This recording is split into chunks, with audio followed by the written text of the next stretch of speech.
జాగా ఇచ్చి వారిని వేదిక దగ్గరికి తీసుకురావాల్సిందిగా విజ్ఞప్తి.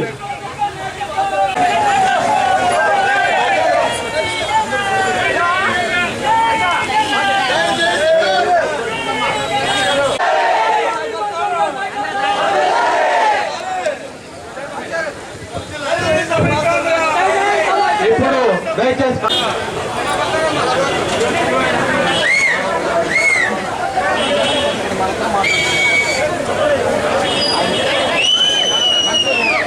లేదు, మనం అంతలో కూడా పోరాటం చేసి మన నాయకులు జగన్మోహన్ రెడ్డి గారు, నేను చూడలేదు కానీ నేను టీవీలో చూసిన వాళ్ళు చెప్తున్నారు, ఆయన చాలా బాధపడ్డారని.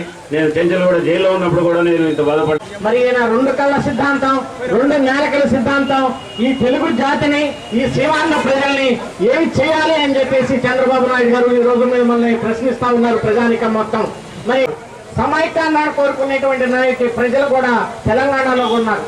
ఈ రోజు తెలంగాణలో కూడా వైఎస్ఆర్ఎస్ కాంగ్రెస్ పార్టీ త్వరలోనే అక్కడ కూడా విజయమోహం ముగించబోతుందనేటువంటి విషయాన్ని కూడా మీకు తెలియజేస్తా ఉంది. మనందరం కూడా జగన్మోహన్ రెడ్డి గారికి మద్దతు ఇవ్వాల్సినటువంటి అవసరం ఉంది. మరి ఈరోజు చంద్రబాబు నాయుడు గారు చెప్తా ఉన్నారు, మరి లేఖ ఇవ్వడానికి లేఖ ఇచ్చేస్తాడు. మరి అటు పక్కనేమో తెలంగాణ అధ్యక్షులు వైఎస్ జగన్మోహన్ రెడ్డి గారి ఆదేశాల మేరకు సమైక్యాంధ్ర పరిరక్షణకై నేను 50 గంటల నుంచి నిరాదీక్ష చేస్తున్నాం. ఈరోజు మన మాజీ ఎంపీ గారు, మన వల్లభనేని బాలశౌరి గారు హైదరాబాద్ వైపు చూస్తా ఉన్నారు. మరి ఏదైనా మెడికల్ ట్రీట్మెంట్ కావాలంటే హైదరాబాద్ వైపు చూస్తున్నారు.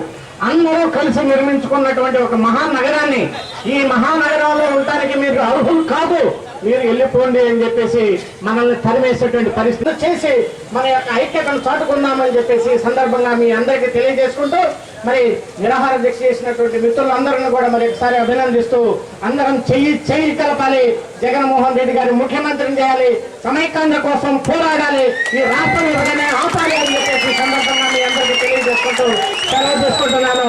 జై హింద్. ముఖ్యమంత్రి రాజశేఖర రెడ్డి గారిని మనం కానీ ఒకసారి గుర్తు తెచ్చుకుంటే, సమైక్యాంధ్రప్రదేశ్ అంటే రాజశేఖర రెడ్డి గారి నిలువెత్తు నిదర్శనం.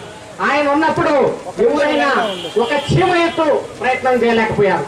ఆ మనిషి లేడు, చనిపోయాడు అని చెప్పేసి ఈ రాష్ట్రాన్ని విభజించడానికి అనేక ప్రయత్నాలు చేస్తా ఉన్నారు. నేను అడుగుతున్నాను ఈరోజు కాంగ్రెస్ పార్టీ పెద్దల్ని, మరి 2 సార్లు అధికారంలోకి తీసుకొచ్చినటువంటి ఈ సీమాంధ్ర ప్రజలు చేసినటువంటి తప్ప మిమ్మల్ని అని చెప్పేసి నేను అడుగుతున్నాను. మీరు ఈ రోజు గత 10 సంవత్సరాల నుంచి కేంద్రంలో అధికారాన్ని అనుభవిస్తున్నారంటే, మరి ఈ సీమాంధ్ర ప్రజలు మిమ్మల్ని పెట్టినటువంటి బ్రహ్మ రథానికి మీరు ఇచ్చినటువంటి బహుమతి ఈ రోజు ఈ సీమాంధ్ర ప్రజలు కుమిలిపోతా ఉన్నారు. మరి ఏం చేయాలటువంటి అర్థం అనేటువంటి లేరు. అధికారం మీ చేతిలో ఉందని చెప్పేసి అసెంబ్లీ తీర్మానం కూడా అవసరం లేదంట. మరి ఎంత దారుణమైనటువంటి పరిస్థితి ఈ రోజు మనం ప్రశ్నించుకోవాలి. ఇది ప్రజాస్వామ్యం.